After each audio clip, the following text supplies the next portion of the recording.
Você já me procurou, por muitas vezes tentou, como cego na multidão que procura o seu caminho, mas sozinho nada encontra. Quantas vezes eu te chamei e você não entendeu?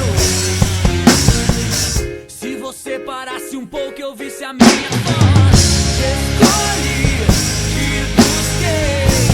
Se ao seu lado eu caminhei, eu sofri por você.